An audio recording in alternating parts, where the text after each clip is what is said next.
آپ تو بچے ہیں اور ہمارے بھی پیدائش سے پہلے ہی یہ ملک بنا. چند دن پہلے ہی ہمارے جنرل غلام محمد صاحب اور بریگیڈیئر اسلم نیائی صاحب بیٹھے ہوئے تھے تو یہ تقسیم کے وقت کی کہانی سنا رہے تھے. تو تھوڑی دیر کے بعد میں نہیں سن سکا، مجھے لگا جیسے میرا دل پھٹ جائے گا. ایسی انہوں نے کہانیاں سنائی.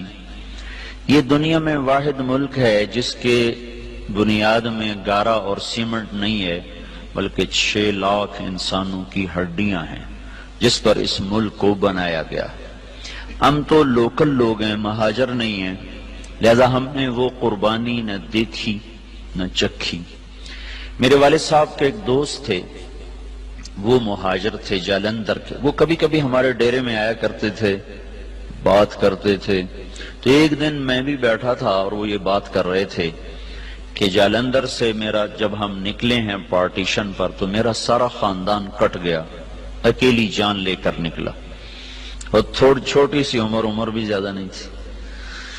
تو دن میں چھپتا تھا کماد کے کھیت میں. اگست میں کماد اچھا خاصا بڑا ہو جاتا ہے. اور رات کو پھر میں سفر کرتا تھا اور مجھے کچھ پتہ نہیں میں کہاں جا رہا ہوں، میری کیا منزل ہے.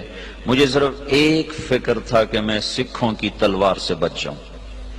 لہذا چلتے چلتے چلتے دریائے ستلج پہ پہنچ گیا. دریائے ستلج اس وقت میں جیتا جاگتا دریا تھا. اب تو وہ سو گیا بیچارہ کب کا.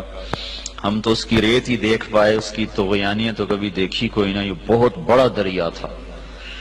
تو کہنے لگے میں ستلج پر پہنچا تو آگے پانی کی موت تھی، پیچھے تلوار کی موت تھی. تو میں نے کہا سکھوں کے ہاتھوں مرنے سے بہتر ہے میں پانی کی نظر ہو جاؤں. تیرنا آتا نہیں تھا. کہنے لگے ایک لکڑی اٹھائی، ایک لکڑی مل گئی، لکڑی اٹھائی اور پانی میں ڈالی. میں کہا یا اللہ زندگی ہے تو پار لگا دے. ادھر پاکستان شروع ہو رہا تھا. تو کہنے لگے جب میں تھوڑا سا اندر گیا تو میں کیا دیکھتا ہوں، سارا دریا لاشوں سے بھرا ہوا بہ رہا تھا. لاش کے ساتھ لاش ایسی ملی ہوئی تھی. معصوم بچے، حسین نوجوان، خوبصورت بیٹیاں، بوڑھی مائیں، بوڑھے باپ ایسے جا رہے تھے. اگرچہ وہ منزل کو پہنچ چکے تھے کہ انہوں نے اللہ کے نام پہ قربانی دی، لیکن ہماری نظر میں وہ ایسی منزل کے راہی تھے جس کا آگے پتہ ہی کوئی نہیں ہے. ستلج کی لہریں ان کا کفن بن رہی تھیں اور ستلج کی تہ ان کی قبر بن رہی تھی. یہی کچھ راوی میں ہو رہا تھا، یہی کچھ چناب میں ہو رہا تھا. یہ 3 دریا ہندوستان سے آتے تھے، ان تینوں میں یہ بہ رہی تھی. اپنی تاریخ پڑھتے رہنا چاہیے، اس سے پتہ چلتا ہے ہماری ابتدا کیا ہے اور ہم نے جانا کہاں ہے. بدقسمتی ایسی ہوئی میرے عزیزو کہ اس ملک کو نا اتنی اللہ نے دولت سے نوازا ہے کہ آپ اور ہم اندازہ ہی نہیں کر سکتے. میں مکہ میں تھا، مجھے ایک جیولوجسٹ ملا. وہ کہنے لگا میں اپنے علم کی بنیاد پر کہتا ہوں کہ پاکستان جیسی زمین پوری دنیا میں کسی کے پاس کوئی. اس کو صرف ایک کینسر لگا، وہ بددیانتی کا، خیانت کا، چور بازاری کا اس کو کینسر لگا. اگر یہ اس ملک میں نہ ہوتا تو یہ دنیا میں جنت کا ٹکڑا ہوتا.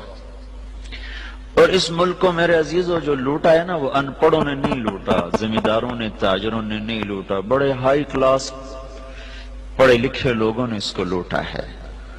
چونکہ انہوں نے ڈگریاں تو حاصل کی پر انسانیت نہ سیکھ پائے.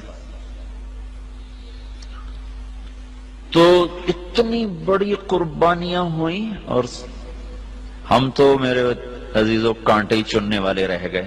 بہار دیکھی نہیں اس ملک نے.